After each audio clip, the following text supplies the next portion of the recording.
Meus irmãos, boa noite. Que a graça e a paz de Cristo habitem ricamente em vossos corações, hoje e eternamente. Dentro desse tema, meus irmãos, eu quero trabalhar com vocês, ou melhor, eu vou ter a oportunidade de trabalhar 4 palestras com vocês. E eu pensei bastante sobre o que falar nessas 4 palestras. E então o programa que nós vamos seguir hoje, amanhã e também no domingo pela manhã é o seguinte: amanhã pela manhã eu vou lhes falar a respeito da importância, a necessidade e a autoridade das confissões de fé e dos catecismos. Então amanhã nós vamos reservar um tempo para meditarmos sobre por que confissões de fé e catecismos são importantes, por que eles são na verdade necessários para a nossa igreja e qual é a autoridade que esses documentos possuem sobre nós. Amanhã à noite, então eu já vou trazer uma palestra mais histórica, para que nós então conheçamos as nossas raízes, para que nós conheçamos os nossos antepassados que praticamente ao serem mencionados no meio da nossa igreja, são menosprezados. Então amanhã à noite eu vou lhes falar sobre presbiterianismo e puritanismo. Então amanhã à noite nós vamos falar sobre puritanismo e presbiterianismo e a sua relação histórica. No domingo pela manhã, dentre muito que poderia ser falado, eu escolhi lhes falar sobre o culto confessional, ou o culto segundo a nossa confessionalidade. Nós vamos entender por que o culto presbiteriano é tão diferente do culto de outras igrejas. Ou pelo menos deveria ser. Então a gente vai falar um pouco sobre isso no domingo pela manhã. E sabendo que esses assuntos são assuntos que muitas vezes despertam as nossas paixões, eu quero começar hoje falando a respeito do nosso coração. Ou mais especificamente, qual é o papel do nosso coração nas dificuldades que nós temos em aceitar as nossas doutrinas? Qual é o papel do nosso coração nas dificuldades que nós temos em aceitar aquilo que é ensinado pela nossa confissão de fé? É sobre isso que eu quero lhes falar nessa noite. Eu quero que nós iniciemos, irmãos, lendo 2 passagens da Sagrada Escritura, livro do profeta Isaías, capítulo 6, apenas um versículo, verso 10. Diz assim a palavra de Deus: torna insensível o coração deste povo, endurece-lhe os ouvidos e fecha-lhe os olhos, para que não venha ele a ver com os olhos, a ouvir com os ouvidos e a entender com o coração, e se converta e seja salvo. Agora abra sua Bíblia na carta do apóstolo Paulo aos Romanos, no capítulo 10, do verso 8 até o verso 10, e mais uma vez nós vamos fazer uma leitura em uníssono. Porém, que se diz? A palavra está perto de ti, na tua boca e no teu coração, isto é, a palavra da fé que pregamos. Se com a tua boca confessares Jesus como Senhor, e em teu coração creres que Deus o ressuscitou dentre os mortos, serás salvo. Porque com o coração se crê para a justiça, e com a boca se confessa a respeito da salvação. Amém. Eu quero convidar você a mais uma vez curvar a sua fronte. Nós vamos orar ao Senhor nosso Deus. Senhor nosso Deus, nosso Pai bendito, nós louvamos o Teu nome por esta preciosa oportunidade. Certamente, Senhor, nós temos muitos afazeres, mas ter um tempo como este, um final de semana como este, quando podemos deixar tudo de lado para nos concentrarmos tão somente em desenvolvermos a amizade entre nós, a comunhão que nos é proporcionada pelo Evangelho de Teu Filho, e acima de tudo, ó Deus, quando podemos estudar a Tua Palavra e conhecer um pouco da nossa história, nós só podemos Te render graças, porque isto vem de Ti. Foi o Senhor quem preparou para nós este momento, foi o Senhor quem dirigiu os nossos passos até aqui. E agora, ó Pai bendito, a nossa súplica ao Senhor é que, após termos entoado louvores ao Teu nome, o Senhor seja servido em falar a nós, o Senhor seja servido em comunicar de maneira poderosa e graciosa aos nossos corações a Tua santa palavra. Ajude-nos, ó Deus, Conceda-nos luz, mas conceda-nos também, ó Deus, o fogo necessário. Conceda-nos, ó Deus, o entendimento e também a disposição de coração para vivermos da exata maneira como o Senhor revelou na Tua Santa Palavra. Olha por cada jovem, olha por cada adolescente presente aqui neste encontrão, seja também com cada adulto que aqui está, ó Pai amado, que todos nós nos beneficiemos da Tua Santa Palavra, que esta Palavra, ó Deus, ela produza a mudança necessária na vida de cada um aqui. Tudo isso nós pedimos no nome santo, no nome precioso, no nome glorioso de Teu Filho Jesus Cristo. É em nome dele que te bendizemos hoje eternamente. Amém. Então, meus irmãos, o meu assunto nesta noite com vocês é o papel do nosso coração, tanto no entendimento doutrinário, como nas dificuldades que nós temos em aceitar determinadas doutrinas. E eu quero começar, irmãos, fazendo referência a um texto que eu escrevi no ano de 2006, um artigo para a Universidade Vale do Acaraú, no Ceará. Um artigo que versava sobre o seguinte título: A docência da leitura no ensino fundamental, uma descrição funcional da leitura para leitores competentes. Nesse artigo eu falo sobre alguns problemas que existem ainda hoje no meio educacional brasileiro. Primeiramente eu falo sobre o chamado analfabetismo funcional, ou seja, a incapacidade que muitos leitores possuem de ir além do significado imediato dos signos linguísticos. Em outras palavras, as pessoas sabem ler, elas sabem decodificar as letras, elas sabem decodificar as palavras, mas elas não conseguem compreender o sentido daquilo que está diante dos seus olhos, elas não conseguem entender o sentido de um texto. O segundo problema é que, diante dessa realidade, ou diante desse analfabetismo funcional, muitos professores ainda vão insistir no ensino de uma modalidade de leitura chamada de leitura sintagmática, que nada mais é do que ensinar a pessoa a ler, letra por letra, sílaba por sílaba, palavra por palavra. E a educação vai permanecendo a mesma coisa ao longo de anos. E por que eu começo mencionando isso? Por que eu começo mencionando um artigo que aparentemente não tem nada a ver com o nosso assunto aqui neste encontrão? Porque esse tipo de ensino que nós vamos encontrar em muitas das nossas escolas, irmãos, parte do pressuposto de que o homem, a pessoa, a criança, nada mais é do que um repositório, um local de armazenamento de informações, um local de armazenamento de conceitos e conceitos apenas. É como se a pessoa não possuísse nenhuma outra dimensão.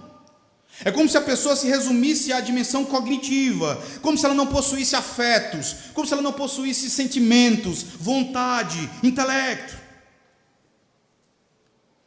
Nós também cometemos esse erro na igreja. Nós também cometemos esse erro em nossa caminhada cristã. Nós também cometemos esse erro no nosso relacionamento com a palavra de Deus. De modo bem específico, nós acabamos compreendendo o nosso papel diante das doutrinas que nos são apresentadas pelas Sagradas Escrituras de um modo completamente equivocado. Muitas vezes, meus irmãos, nós somos racionalistas e não percebemos. A visão de mundo racionalista, ela vai afirmar que apenas aquilo que você pode compreender pela razão é que deve ser aceito como verdade. Então, apenas se a tua mente for capaz de apreender o sentido de algo, de compreender algo, então apenas nessa condição é que você deve aceitar aquilo. E isso normalmente acontece quando alguma doutrina nos é apresentada pela primeira vez. É a primeira vez que nós ouvimos falar sobre aquele assunto, é a primeira vez que nós ouvimos a respeito daquela doutrina, e nós não gostamos muito daquilo que nós acabamos de ouvir. É pesado. É duro. Contradiz aquilo que eu venho crendo a minha vida inteira. Nós não gostamos do que nós ouvimos, mas acabamos dizendo que não conseguimos entender. Dizemos que se pudéssemos entender, aí nós poderíamos aceitar aquilo que está sendo dito. Se pudéssemos entender, aí certamente nós aceitaríamos aquela doutrina. Mas, meus irmãos, há um sério problema com essa maneira de raciocinar. Ela também ignora o fato de que nós não somos seres tão simples assim de serem entendidos. Ela ignora o fato de que nós somos seres complexos. Nós somos corpo, nós somos alma. E mesmo a alma, ela possui diversas faculdades. Ela não possui apenas intelecto. Ela possui afetos. Ela possui vontade. E eu quero dizer a vocês, irmãos, que é certo que a queda, ela afetou a nossa mente. É certo que a queda afetou o nosso intelecto. Isso significa que nós temos não apenas as nossas limitações intelectuais. O nosso intelecto, ele não é apenas finito. O nosso intelecto, ele não é apenas limitado. O nosso intelecto, ele também é pecaminoso. Não é uma questão de finitude apenas, é uma questão de pecado. É uma questão de efeito do pecado no nosso intelecto, na nossa mente. E a Bíblia vai falar sobre isso em muitas passagens. Eu peço que vocês observem algumas agora. Abra, por exemplo, a sua Bíblia novamente no livro do profeta Isaías, capítulo 27, verso 11, e veja o que o Senhor diz a respeito do entendimento, do intelecto, da mente do seu próprio povo. Isaías, capítulo 27, versículo 11. Leia comigo mais uma vez.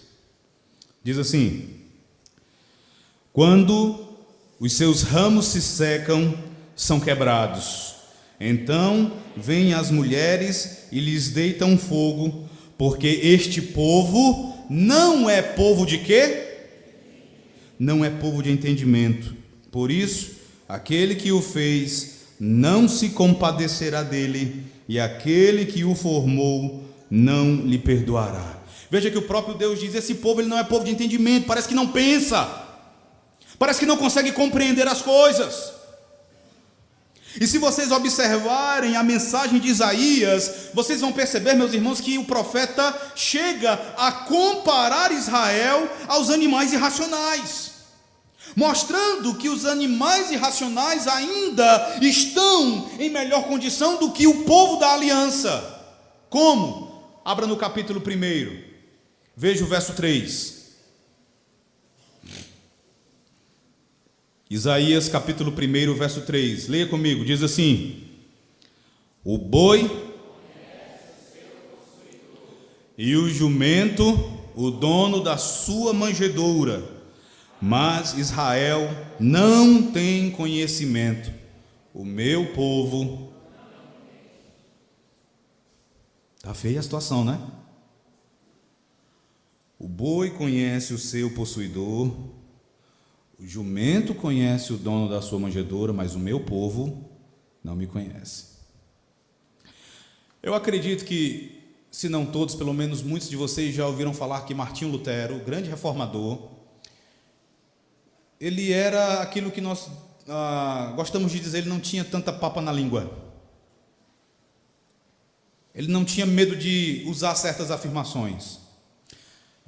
Pregando nesse texto aqui, Lutero disse assim: não se ofenda se alguém chamar você de um asno, pois se alguém chamar você de um asno, isso será um elogio ao que você é. Por quê? Porque o boi conhece o dono da manjedoura dele.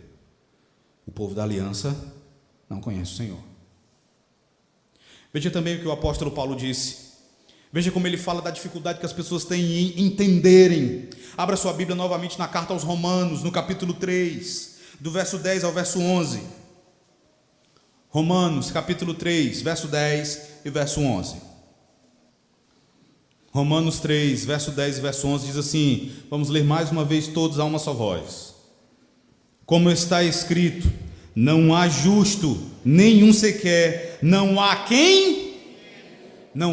quem busque a Deus, não há quem entenda. E você vai ver o apóstolo Paulo expressando a mesma verdade na segunda carta à igreja de Corinto, capítulo 4, verso 3 e verso 4. Paulo diz assim: Mas, se o nosso evangelho ainda está encoberto, é para os que se perdem que está encoberto, nos quais o Deus deste século cegou o entendimento dos incrédulos, para que lhes não resplandeça a luz do evangelho da glória de Cristo, o qual é a imagem de Deus. Então, quando você observa aquilo que as Escrituras dizem sobre o intelecto do ser humano, sobre o entendimento do ser humano, a mente do ser humano, você percebe que ela não é apenas finita, ela não é apenas limitada, mas ela é inclinada para o pecado, ela é corrompida, ela é entregue nas mãos de Satanás. E ele cega o entendimento dos incrédulos.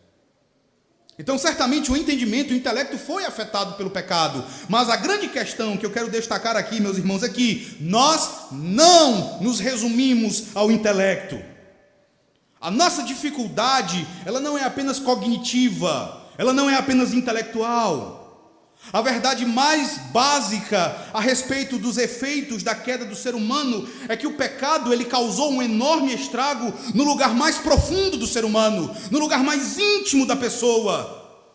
Irmãos, o pecado afetou de maneira drástica o centro existencial, o centro religioso do homem, o coração. O intelecto é uma das faculdades do coração. Não foi apenas uma parte do coração que foi afetada, mas todo ele foi. De maneira, meus amados, que nós temos grande necessidade de compreendermos aquilo que a Sagrada Escritura tem a nos dizer a respeito do coração e como o nosso coração está diretamente envolvido com a nossa dificuldade em aceitarmos algumas doutrinas que podem ser percebidas com facilidade na palavra de Deus. Então, em primeiro lugar, eu quero chamar a atenção de vocês para aquilo que a Bíblia fala sobre o nosso coração. E eu quero começar, irmãos, destacando algumas perguntas que são feitas pelo pastor Paul David Tripp. Ele vai perguntar o seguinte: por que o seu filho pequeno é tão teimoso? Por que o seu amigo de repente ficou tão perturbado no meio da conversa? Por que o teu adolescente é tão rebelde? Por que fulana está tão consumida pela depressão e pelo desespero? Por que um homem arriscaria perder a sua família por causa de 20 minutos de prazer sexual? Por que você fica tão irado diante de algo tão banal? Por que aquele casal que era tão romântico agora vive em pé de guerra? Por que Beltrano está tão envolvido com a sua carreira a ponto de esquecer da sua família e da sua igreja? Por que Cicrana é tão crítica e controladora? Por que aquele outro fala de maneira tão áspera e é tão grosseiro com as pessoas? Por que você tem tanto medo daquilo que as pessoas vão falar? Por que as pessoas fazem o que fazem? O pastor Paul Tripp vai dizer: a resposta mais básica a todas essas perguntas é por causa do coração. Irmãos, o termo coração, tanto no Antigo Testamento como no Novo Testamento, ele vai ser usado mais de 800 vezes.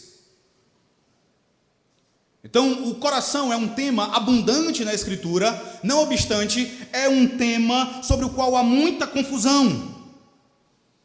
Isso por causa da maneira como a nossa cultura, a cultura ocidental, trata o coração. Normalmente, quando nós falamos do coração em nossa cultura, nós o relegamos ao campo do romance. Meu coração, não sei porquê, bate feliz quando te vê. Mauro está dizendo que bate. A você eu dou o meu coração. A minha esposa gosta de dizer algo que eu falava para ela no início do namoro, e quando ela fala isso, eu dizia assim: olha, Joane, eu te dei meu coração, não me devolve ele nunca não, guarda, viu? Então, quando nós falamos de coração, geralmente nós o relegamos a esse campo. Mas a Bíblia fala do coração de uma maneira completamente diferente. Na Bíblia, irmãos, o coração é uma categoria essencial. Você não consegue compreender o ser humano, você não consegue compreender a pessoa sem compreender o coração. O coração é um termo essencial em toda a teologia da Escritura. E a Bíblia, ela vai usar essa palavra para descrever de forma simples o interior da pessoa. Tão somente isso. É comum nós encontrarmos a Bíblia falando da pessoa como consistindo de duas partes, corpo e alma.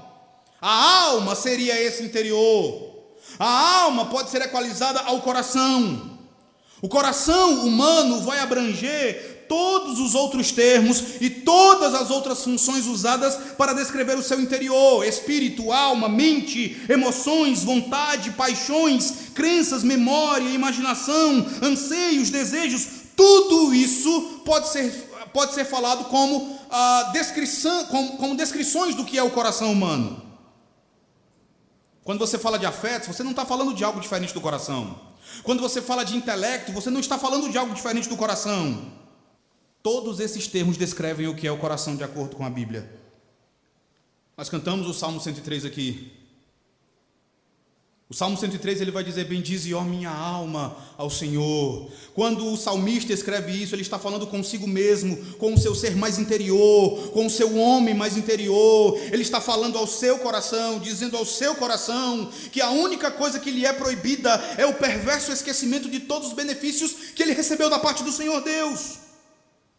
Então o coração do homem é o homem interior, e esse coração ele controla o homem completo. O coração é algo tão íntimo e ao mesmo tempo é algo tão identificado com o homem, que a Bíblia declara que dentre todas as coisas que você deve guardar, é o coração. Nós vivemos em uma cultura que vai dizer o seguinte: moças e rapazes, protejam os seus corpos,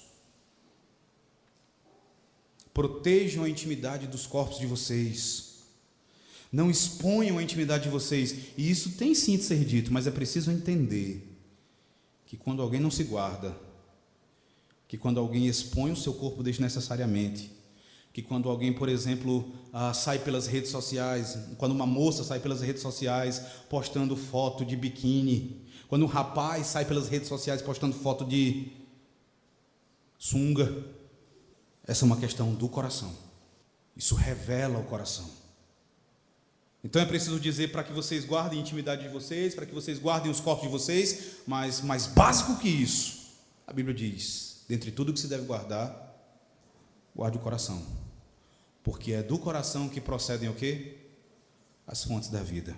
É por isso que Jesus, no Novo Testamento, ele vai dizer o seguinte: olha, vocês ouviram o que foi dito aos antigos: não matarás. Eu, porém, vos digo: qualquer um que sem motivo se irar contra o seu irmão já quebrou o sexto mandamento. Qualquer um que ofender o seu irmão já quebrou o sexto mandamento. E aí de repente você pergunta: como assim? Como que eu posso quebrar o sexto mandamento sem tirar a vida de alguém? Com ódio entranhado no coração. Quando você odeia alguém, quando você permite que o ódio lance raiz em teu coração, e quando você, movido por ódio, movido por raiva, você ofende alguém, você detrata alguém, você está quebrando o sexto mandamento. Alguém que chega ao ponto de tirar a vida de outra pessoa faz isso por conta de algo que teve início no seu coração, uma raiva que lançou raízes, uma mágoa que se estendeu. A mesma coisa Jesus vai falar sobre adultério. Vocês ouviram o que foi dito aos antigos: não adulterarás. Só que nós temos um problema, nós pensamos que só adulteramos se nós formos para a cama com alguém que não o nosso cônjuge, com alguém que não o nosso esposo ou a nossa esposa. Mas Jesus vai dizer: vocês precisam entender que esse mandamento, ele tem um alcance mais profundo, ele busca alcançar o coração de vocês, porque se vocês olharem para uma pessoa com intenção impura no coração, vocês já adulteraram com ela. E aí você, rapaz, você lembra de comentários que você já fez sobre certas meninas, você lembra de coisas que você já observou na internet. Você, moça, você também já lembra de comentários que você fez sobre rapazes, ou lá em casa. Qualquer pessoa que olhar para outra com intenção impura no coração já adulterou. Jesus também vai dizer em Mateus capítulo 15: é do coração que procedem os adultérios, as mentiras, os homicídios. Tudo isso flui do coração. Então o que é o teu coração? O teu coração jovem, o teu coração adolescente, é o teu eu verdadeiro. É quem você é a essência de quem você é. Quando a Bíblia fala do teu coração, ela fala de quem você é lá dentro. E aí você pergunta: tudo bem, eu já entendi o que é o coração, mas qual é a importância do coração para o nosso assunto? Qual é a importância do coração para a maneira como nós lidamos com doutrinas? Ou qual a importância do coração para o nosso relacionamento com a nossa confissão de fé? Eu quero usar uma ilustração da atual situação política brasileira. Às vezes nós até ficamos perplexos por conta de pessoas que, mesmo diante das evidências mais pungentes, acabam simplesmente decidindo fechar os olhos e se recusam a abraçar a verdade. O que explica que tantas pessoas, mesmo diante de evidências abundantes e persuasivas do envolvimento de um ex-presidente da República em esquemas de corrupção e lavagem de dinheiro, ainda tenham a coragem de afirmar a sua inocência e que tudo que você tem aí é só um estratagema da grande mídia, numa luta pelo poder? O que explica que tantas pessoas, mesmo diante das provas mais compulsórias do terror que é viver num país em que o comunismo impera, onde a fome abunda, onde a inflação bate números estratosféricos, onde maus tratos, perseguição e torturas a adversários políticos são noticiados, continuem a proclamar, por exemplo, que Cuba é o paraíso na terra? O que explica essas coisas? Amor, paixão, questões do coração, compromisso do coração. E como eu já mencionei, meus irmãos, o homem é um ser complexo, um ser com corpo e alma, e em cuja alma podem ser identificadas diversas faculdades. Assim, o homem não é meramente um repositório de informações de conceitos complexos. Permitam-me citar para vocês o que um pastor chamado James Smith, numa obra recentemente publicada em português, publicada pela editora Vida Nova, que eu recomendo a leitura, uma obra intitulada Você é o que você ama. Ele faz uma afirmação muito interessante. Ele diz assim, preste atenção: Jesus não se encontra com Mateus, com João, ou mesmo com você, ou comigo e pergunta: o que você sabe? Ele não pergunta o que nós sabemos. Ele nem mesmo pergunta: em que você crê? Ele pergunta: o que queres que eu te faça? Qual é o anseio do teu coração? O que o teu coração deseja? E ele diz mais: essa é a pergunta mais incisiva e penetrante que Jesus pode nos fazer, porque precisamente nós somos aquilo que o nosso coração deseja. Nossas vontades, nossos anseios e desejos estão no cerne de quem nós somos, a fonte de onde fluem as ações e os comportamentos. O nosso querer reverbera o que há em nosso coração, o epicentro da pessoa humana.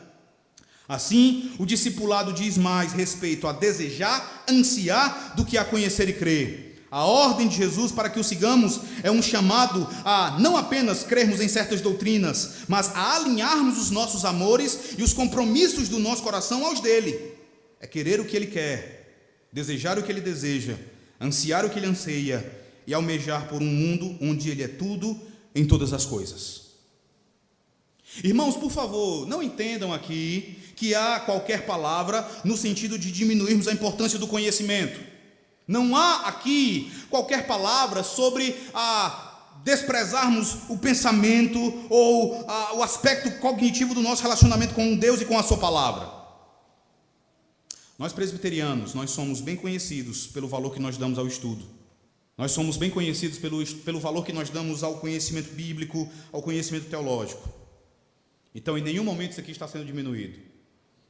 O que eu intento, o que eu desejo é que nós abramos os nossos olhos para outra dimensão da nossa existência que nós precisamos cultivar.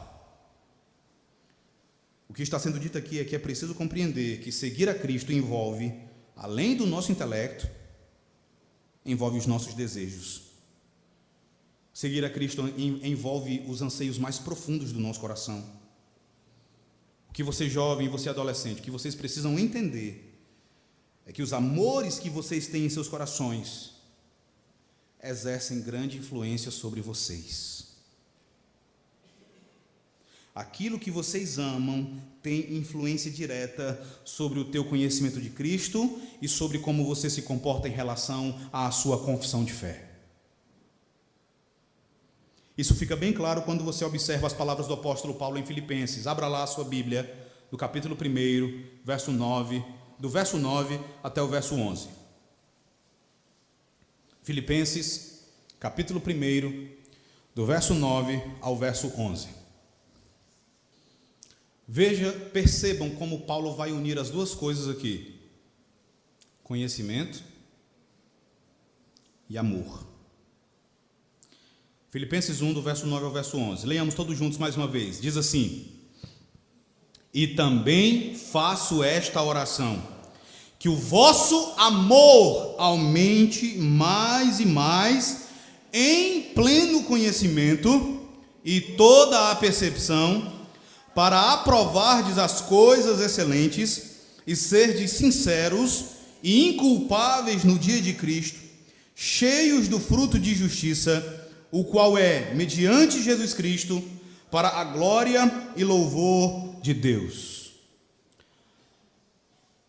Eu já vi algumas pessoas, irmãos, lendo essa passagem e entendendo que aqui Paulo está orando para que o conhecimento dos filipenses aumente. Os filipenses conheceriam mais e dessa forma amariam mais. Mas não é nada disso que Paulo está dizendo aqui. Ele fala sim sobre conhecimento no texto. Ele ora para que aquelas pessoas tenham pleno conhecimento, para que elas aprovem determinadas coisas. Então, para Paulo, o conhecimento é sim importante, mas percebam que o pedido de Paulo é para que o amor daqueles cristãos aumente em pleno conhecimento. A ideia aqui, queridos, é que o amor é uma condição para o verdadeiro conhecimento. Você não conhece para amar, em vez disso você ama, e esse amor leva você a se interessar, leva você a conhecer, leva você a buscar, você busca, você procura, você estuda, porque você ama aquilo. E é esse amor que motiva você, é esse amor que estimula o teu coração a perseverar no acúmulo de conhecimento. E mais, esse amor precisa aumentar para que nós possamos aprovar as coisas excelentes. Nós aprovamos às vezes coisas que não são excelentes, nós aprovamos na verdade muitas coisas ruins. O nosso coração tem a capacidade de chamar aquilo que é mal de bom. O nosso amor, irmãos, diz Paulo, não deve ser posto naquilo que não é excelente, ou naquilo que é flagrantemente contrário à Escritura. E quando eu falo aqui de algo que é oposto à Escritura, eu estou me referindo àquilo que é oposto à Bíblia, tanto na prática quanto na doutrina. Nós não podemos amar falsas doutrinas.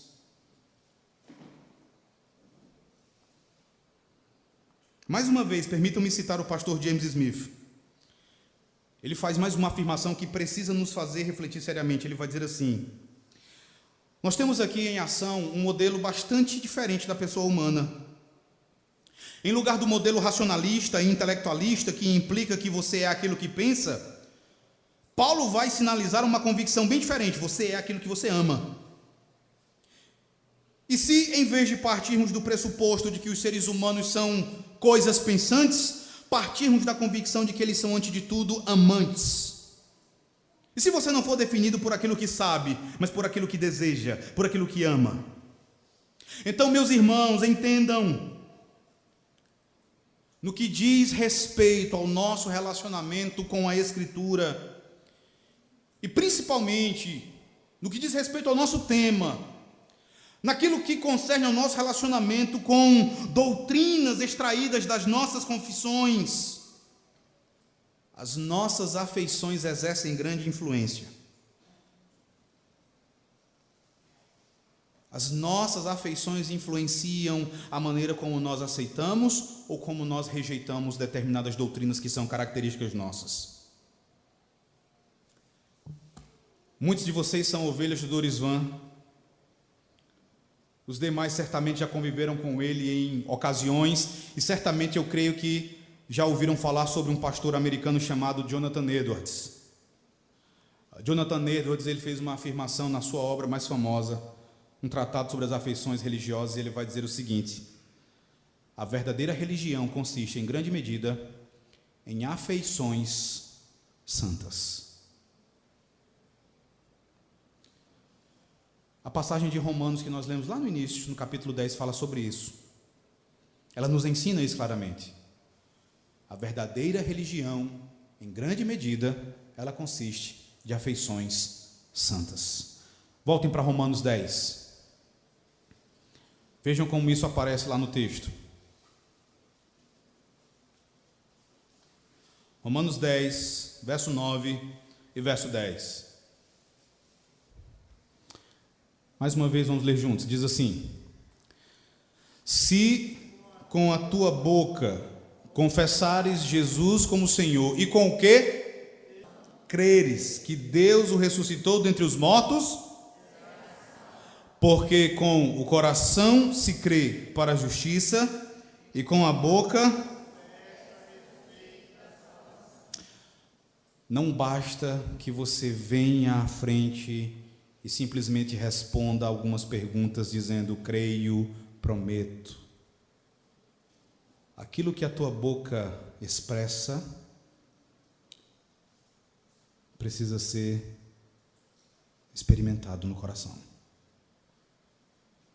Se você confessar com a boca e em teu coração você crê. Crer, meus irmãos, ter fé não é meramente um exercício intelectual. Envolve a mente, é verdade. Mas é bem mais que isso. Fé tem sim a ver com conhecimento. Afinal de contas, a fé mencionada pelo apóstolo Paulo é a fé em Cristo, no Cristo ressurreto, no Cristo que ressurgiu dos mortos e que está assentado à destra de Deus Pai, intercedendo por nós. Mas fé também é convicção, certeza no coração de que a ressurreição aconteceu. E essa fé está assentada em nosso ser mais interior, no nosso coração.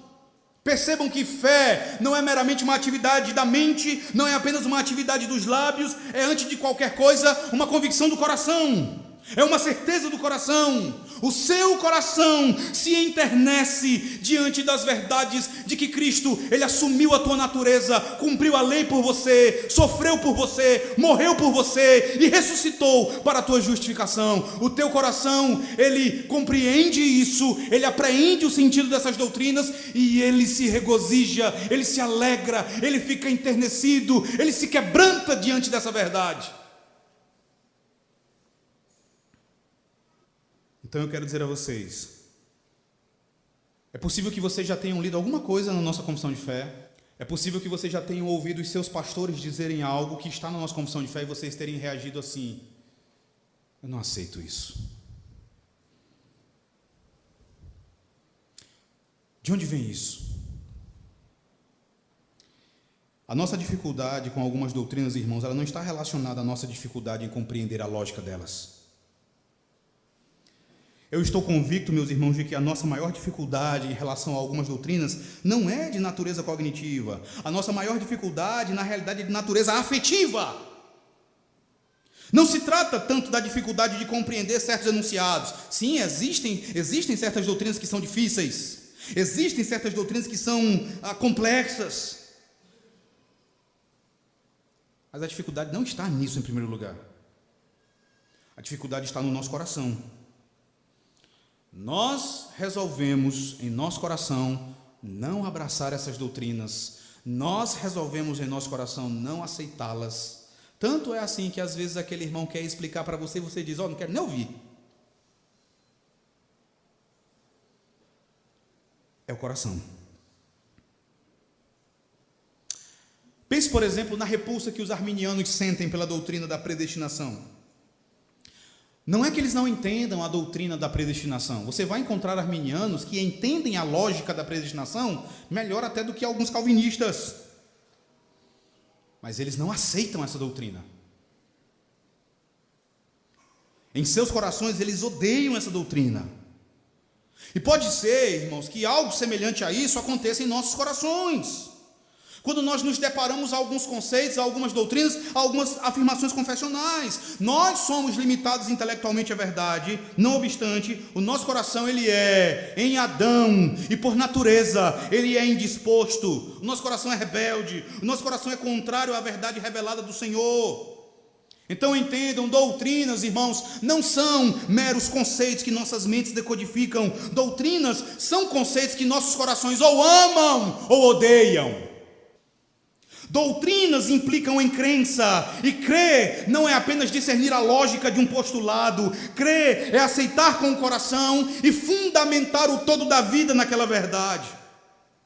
Quando o Senhor Deus enviou o profeta Isaías para anunciar a sua palavra ao povo de Israel, o Senhor disse que Isaías pregaria, Isaías ensinaria, mas o povo não entenderia, não aceitaria, não compreenderia com o coração e consequentemente não seria salvo. Volte lá para Isaías 6, verso 10. Isaías 6, verso 10. Leia com bastante atenção esse texto. Diz assim, vamos ler.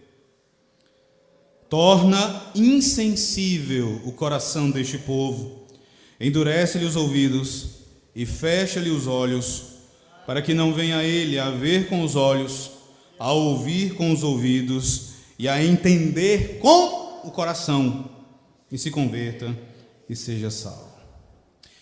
A pregação de Isaías, irmãos, não era uma pregação difícil. Dos autores do Antigo Testamento, Isaías era um dos mais eruditos, mas a pregação dele era simples. Ele dizia, por exemplo, se você ler o capítulo 58, o jejum que vocês praticam é um jejum hipócrita. Vocês jejuam, mas vocês não ajudam ao oprimido. Vocês não assistem àqueles que estão em necessidade. Vocês quebram o dia do Senhor. Vocês transgridem o dia de descanso. Ele dizia, vocês precisam se arrepender, porque se vocês não se arrependerem disso, se vocês não se arrependerem da idolatria, Deus vai trazer o castigo do norte. A pregação dele era simples. De acordo com a tradição judaica, Isaías foi odiado pelos seus. Ele foi perseguido pelos seus. Um comentarista, um estudioso do Antigo Testamento, ele faz uma análise bem interessante dessa pregação de Isaías, e eu quero compartilhar com vocês. Ele diz assim: fica claro que Isaías não entendia o seu chamado como destinado a cegar as pessoas pela obscuridade de expressão ou complexidade da mensagem. Na verdade, Isaías enfrentou o dilema do pregador. Se os ouvintes resistem à verdade, o único recurso é lhes dizer a verdade mais uma vez de forma mais clara que antes. Mas fazer isso expõe os ouvintes a rejeitar a verdade de novo, e assim a aumentar a insensibilidade do coração deles. Até poderia acontecer de, na rejeição seguinte, o coração ficar insensível, além da possibilidade de recuperação. A mensagem de Isaías, irmãos, era clara, não era difícil de ser compreendida, era difícil de ser aceita. E a mesma coisa acontece nos dias de hoje.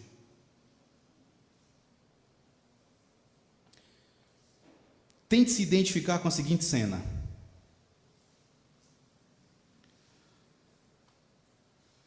Você está na sua igreja e o seu pastor está ensinando alguma doutrina que você nunca ouviu antes. E aí você diz algo mais ou menos assim: essas coisas novas que esse pastor novo está ensinando, eu não aceito isso. Você entende. Você compreende a lógica. Você compreende as implicações. Você percebe a fundamentação bíblica.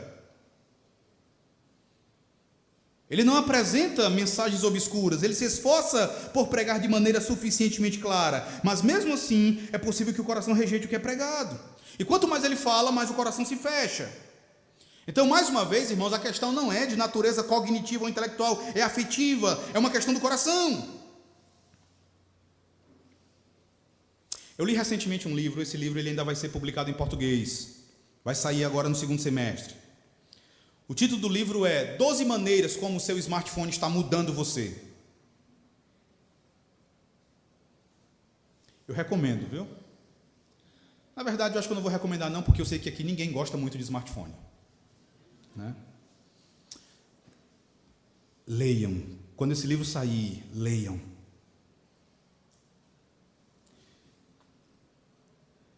Quando o autor fala sobre a segunda maneira, ele menciona o fato de existirem leis nos Estados Unidos, leis muito rígidas contra usar o celular enquanto se dirige.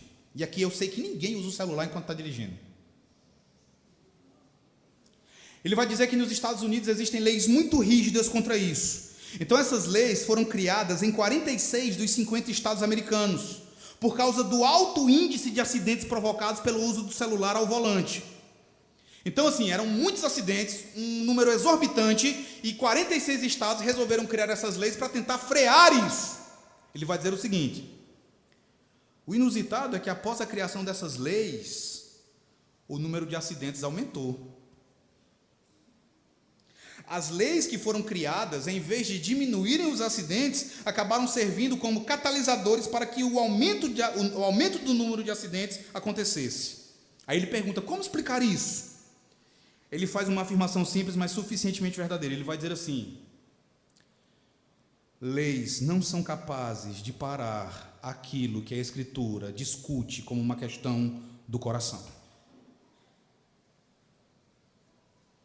O número de acidentes diminuiria apenas se em seus corações as pessoas se conscientizassem dos riscos e da sua responsabilidade. Enquanto elas não se conscientizarem, enquanto elas não assentarem isso em seus corações, o número tende a aumentar. E assim é conosco na vida cristã.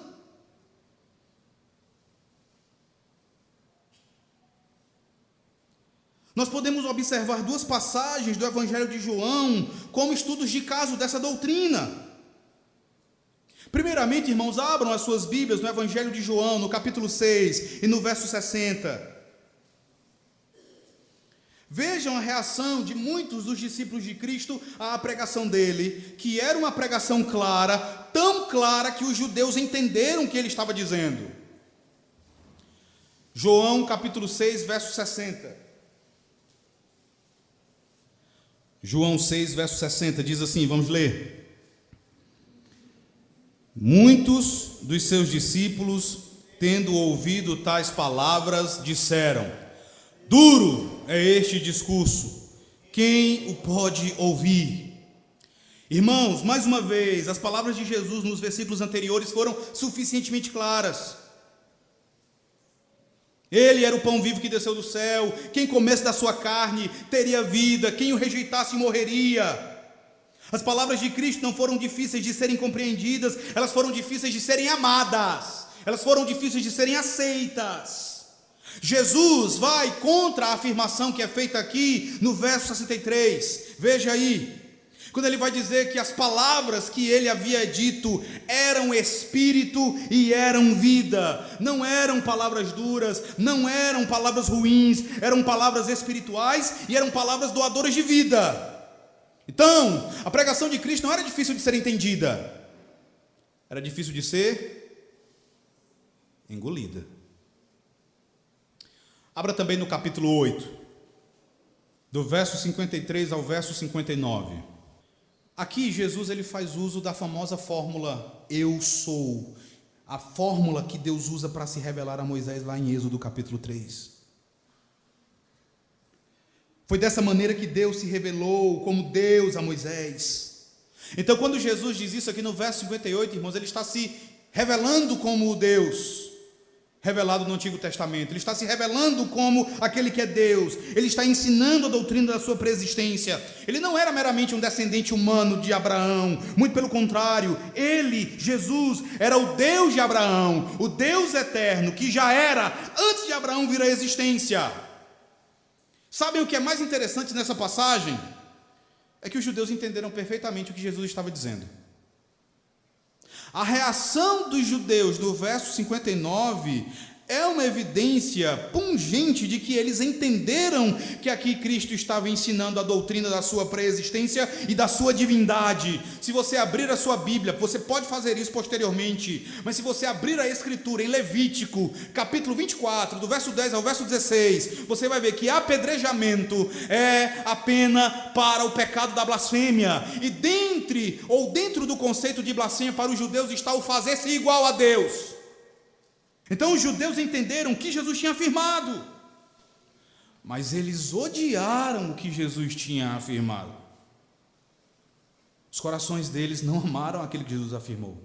O coração deles odiou aquela afirmação. Eles a odiaram profundamente. Qual a importância disso para nós?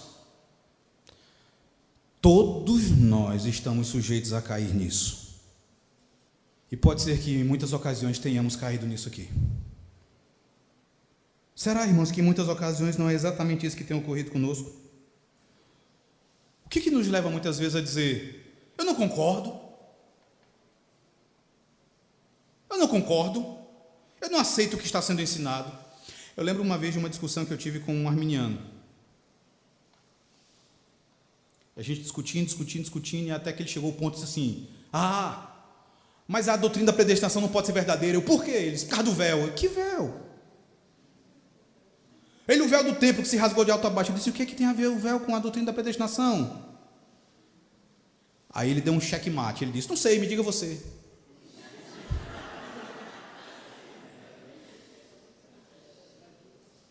Eu não concordo, eu não aceito o que está sendo ensinado. Por que não concorda? Porque não concordo.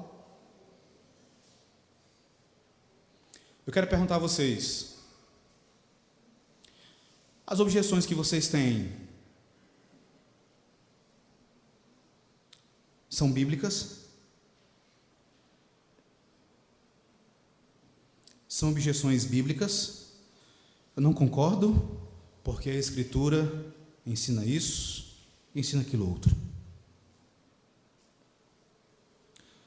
As objeções que vocês trazem são fundamentadas de maneira teológica, histórica, confessional? Isso aqui não tem lastro histórico, isso nunca foi praticado na história da igreja. Isso não é ensinado pela nossa confissão. Ou será, irmãos, que no fundo não se trata só de uma questão do nosso coração? Às vezes nós não temos objeções bíblicas. Nós não temos argumentos teológicos.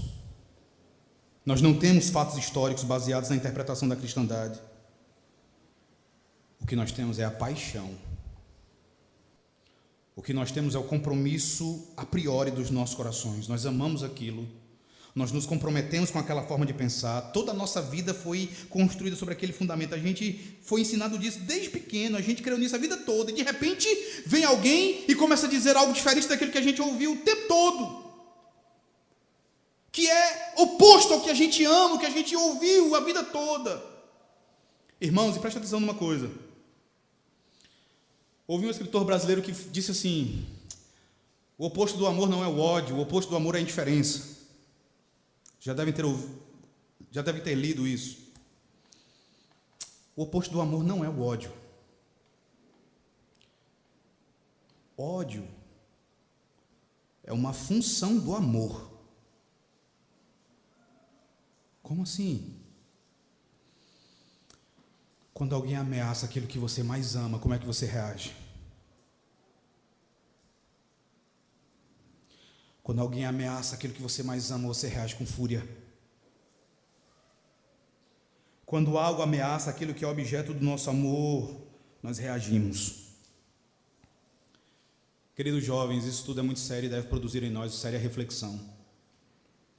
O apóstolo Paulo falou sobre isso de forma clara, como uma das características dos últimos dias, dos nossos dias. Eu peço que vocês abram suas Bíblias mais uma vez, na segunda carta do apóstolo Paulo a Timóteo, capítulo 4, versículos 3 e 4. 2 Timóteo, capítulo 4, verso 3 e verso 4. Leia comigo, diz assim, o apóstolo Paulo diz: pois haverá tempo em que não suportarão a sã doutrina, pelo contrário, cercar-se-ão de mestres segundo as suas próprias cobiças, como que sentindo coceira nos ouvidos, e se recusarão a dar ouvidos à verdade, entregando-lhes as fábulas. Esse texto, irmãos, ele é bem interessante, e ao mesmo tempo ele é bem triste. Veja quando o apóstolo Paulo ele vai dizer assim: cercar-se-ão de mestres segundo a sua própria cobiça. A palavra usada por Paulo aí, traduzida como cobiça, é a mesma palavra que pode ser traduzida como desejos. Cercar-se-ão de mestres segundo os seus próprios desejos, segundo os compromissos dos seus corações. Mas logo no início do verso 3, o apóstolo Paulo ele vai dizer ainda: haverá tempo em que não suportarão a sã doutrina. O que ele está dizendo aí é que chegará o tempo em que as pessoas terão ojeriza à sã doutrina, elas terão ojeriza à verdade, elas não suportarão a verdade, elas não suportarão a sã doutrina. Esse verbo aí traduzido como suportar, ele fala de alguém que de boa vontade se coloca ao lado de outra pessoa para caminharem juntos. E a ideia aqui é de ter nojo. Pesado isso. As pessoas têm nojo até de ouvir. Elas entendem, mas elas não suportam. Elas não aguentam aquilo. A verdade lhes provoca um bolor no estômago. De forma ativa, essas pessoas se recusam a dar ouvidos à verdade. Ou, para ser mais literal, elas dão as costas à verdade. De um lado você tem a verdade, do outro lado você tem as fábulas. As pessoas dão as costas à verdade e elas se voltam para as fábulas. As fábulas são mais atrativas para essas pessoas. Que tragédia, meus irmãos.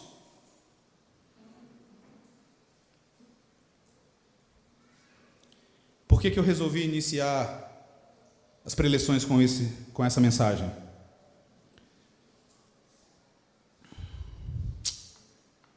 Eu tenho uma notícia boa e uma notícia ruim para vocês. Qual é que vocês querem primeiro? Não, eu vou dar ruim mesmo. É possível que eu diga aqui muita coisa que vá mexer com vocês.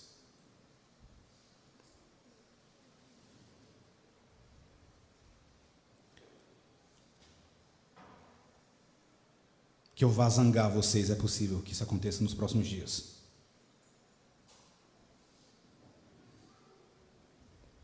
Qual é a boa notícia? Os corações de vocês estão nas mãos do Senhor. E Ele, segundo o querer dEle, Ele inclina os corações de vocês para onde Ele quiser. E a minha esperança, o desejo do meu coração, é que Ele incline o coração de vocês para as Escrituras, para a verdade dEle, para a sã doutrina e para aquilo que é historicamente reconhecido como sã doutrina e ensinado pelos nossos documentos confessionais. Então, o que eu quero pedir a vocês é que, se em algum momento das preleções vocês se sentirem tentados a autular, orem ao Senhor. Dá-me um coração que entenda. Dá-me um coração que compreenda. Dá-me um coração desejoso de olhar para a Tua palavra e, segundo o testemunho da Tua palavra, aquecer. Que o Senhor abençoe vocês, meus irmãos. Vamos ficar de pé e vamos orar.